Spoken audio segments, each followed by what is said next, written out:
Foodies welcome. आज हम बनाने जा रहे हैं शलगम की तरी वाली सब्जी। तो यहाँ पे 250 ग्राम शलगम है। इनको देखिए मैंने कितना बड़ा बड़ा काट लिया है।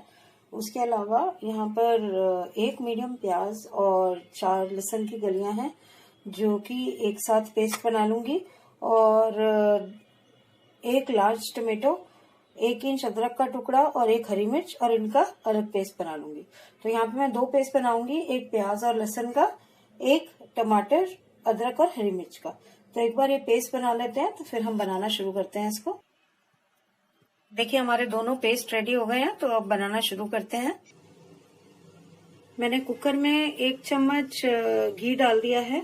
घी में बहुत टेस्टी लगता है शलगम, तो इसलिए घी में बना रही हूँ। आप चाहें तो ऑयल यूज कर सकते हैं, और ऑयल अगर यूज करेंगे तो आप 2 चम्मच जितना यूज कीजिएगा, क्योंकि 1 चम्मच घी भी पिघल के 2 चम्मच जितना हो जाएगा। तो ये घी एक बार पिघलता है तो हम सबसे पहले प्याज और लहसुन का पेस्ट इसमें डालकर और भूनेंगे। ये पिघल ही गया है घी ऑलमोस्ट, तो मैं इसमें पेस्ट डाल रही हूँ।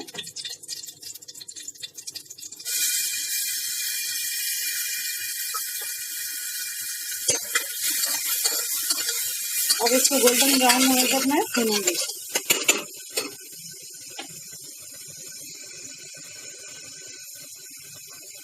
एक चीज जो मैं इसमें डालना भूल गई थी वो मैं अभी डाल देती हूँ, वो है जीरा।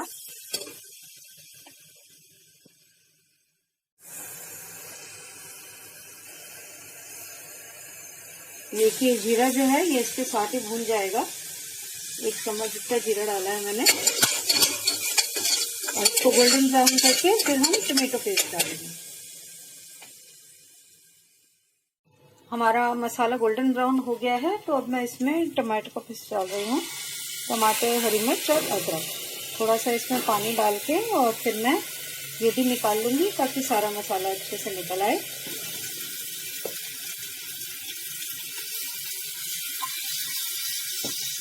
और हम इसको तब तक भूनेंगे जब तक ऑयल सेपरेट नहीं हो जाता,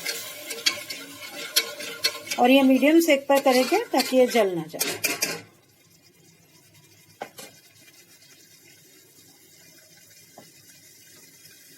मीडियम सेक पे कर रही हूँ मैं इसको, और बीच बीच में मैं इसको चलाती रहूंगी। आप देख सकते हैं ये हल्का हल्का घी कॉर्नर से ऊपर आने लगा है। बहुत ज्यादा मैंने डाला नहीं था, इसीलिए बहुत ज्यादा तो आएगा भी नहीं, पर स्पेशली यहाँ पे इस कॉर्नर में आप देख सकते हैं कि घी निकल रहा है, उधर से भी बबल्स निकल रहे हैं घी के, इधर भी। तो इसका मतलब कि ये तैयार हो गया है। तो अब हम बाकी मसाले, पहले शलगम देखिए नॉर्मली खारी होती है, और ये तो मौसम ये भी स्टार्ट ही हुआ है तो थोड़ी ज्यादा खारी होगी। तो ये देखिए मैं बिल्कुल थोड़ा सा 2 पिंच जितना चीनी डाल रही हूँ इसमें, तो खारापन दूर में करने के लिए। 1 चम्मच सूखा धनिया पाउडर, 1/4 चम्मच हल्दी पाउडर, नमक स्वाद अनुसार। ग्रेवी बनानी है इसलिए नमक थोड़ा सा उस हिसाब से डाल देंगे। 1 चम्मच कश्मीरी लाल मिर्च पाउडर,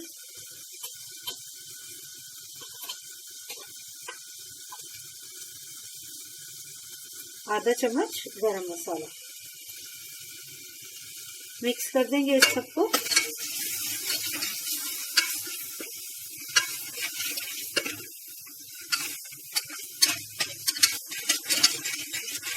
और फिर हम इसमें डाल देंगे शलगम।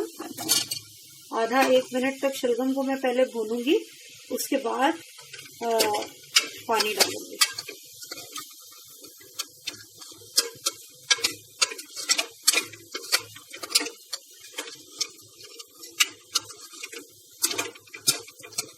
ये देखिए सारा मसाला कोट हो गया है शलगम पर।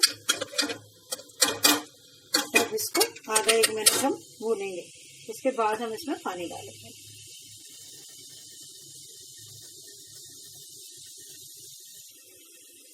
देखिए 1-1.5 मिनट हो गया है मुझे शलगम को भूनते। अब मैं इसमें पानी डाल रही हूँ ग्रेवी के लिए। आप अपने हिसाब से पानी डालिएगा, आपको जितनी ग्रेवी चाहिए हो। यहाँ पे मैंने 1 गिलास कांच का जो है वो डाला है पानी का, जो अराउंड 225 ml होता है। क्योंकि ये पिसा हुआ मसाला है तो ग्रेवी बाद में गाढ़ी भी हो जाएगी थोड़ी सी। शलगम में तो खैर प्रॉपर्टी नहीं है गाढ़ा करने की किसी चीज को, पर मसाला ये गाढ़ा कर देगा क्योंकि पिसा हुआ मसाला है। तो अब मैं इसको कुकर को बंद कर रही हूँ सेक तेज करके, और 2 विसल्स के बाद 5 मिनट कम सेक पर रखूंगी, फिर बंद करके इसको डीप्रेशराइज होने दूंगी। एक बार ये डीप्रेशराइज हो जाएगा तो फिर आपको डिश आउट करके दिखाते हैं। अगर इनकेस ज्यादा जरूरत पड़ी और थोड़ी पकाने की, क्योंकि ये नया शलगम है, तो हम थोड़ी देर और पकाएंगे और मैं आपको फिर तब बताऊंगी।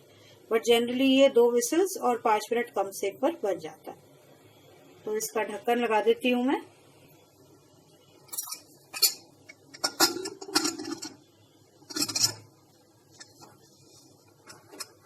ये ढक्कन लगा दिया है मैंने इसका, और अब 2 विसल्स और 5 मिनट कम सेक करके फिर हम आते हैं। देखिए 2 विसल और 5 मिनट कम सेक करने में शलगम बिल्कुल अच्छे से गल गए हैं और ग्रेवी भी अच्छी गाढ़ी बन गई है। थोड़ा गर्म करेंगे थोड़ी देर में तो और भी गाढ़ी होएगी। अभी तो मैंने आपको दिखाने के लिए इसको डिश आउट अभी से कर दिया, और डिनर में खाएंगे हम इसको, और अभी तो 2-3 घंटे पड़े हैं। तो ये बिल्कुल एकदम परफेक्ट बनी है। नमक मिर्च वगैरह सब बिल्कुल सही है, और आप भी इसको बिल्कुल इसी हिसाब से बनाएंगे तो बहुत टेस्टी लगेंगे आपको। चीनी मेन इंग्रेडिएंट है, हल्का सा जरूर डालिएगा वरना उसमें मजा नहीं आएगा। हम जो कद्दू बनाते हैं घोट के, या शलगम भी एक घोट के बनाते हैं और ऐसे बनाते हैं, इनमें बहुत अच्छी लगती है हल्की सी अगर आप चीनी डालेंगे तो। पूड़ियों के साथ तो खैर वो घुटे हुए का अमेजिंग टेस्ट होता है। ये ज्यादा अच्छा लगता है ज्वार की रोटी के साथ, बाजरे की रोटी के साथ, या नॉर्मल अजवाइन वाली पराठियों के साथ। तो बनाइए, खाइए और बताइए हमें कैसा लगा। कभी कभी तारीफ भी कर कीजिए हमारी, लाइक कीजिए, क्योंकि आप नहीं लाइक करते हैं, मैं देखती हूँ कोई भी लाइक नहीं करता। व्यूज दिखते हैं बट लाइक्स नहीं दिखते हैं। तो जैसा कि मैं पहले भी कई बार कह चुकी हूँ कि लाइक करने में आपका कुछ नहीं जाता, हमें बहुत मॉरल सपोर्ट मिलता है। तो प्लीज लाइक कीजिए, सब्सक्राइब कीजिए चैनल को अब तक नहीं किया तो, और बेल आइकन दबाना मत भूलिएगा ताकि आपको नोटिफिकेशंस मिलती रहे। Thank you so much for watching. Bye bye.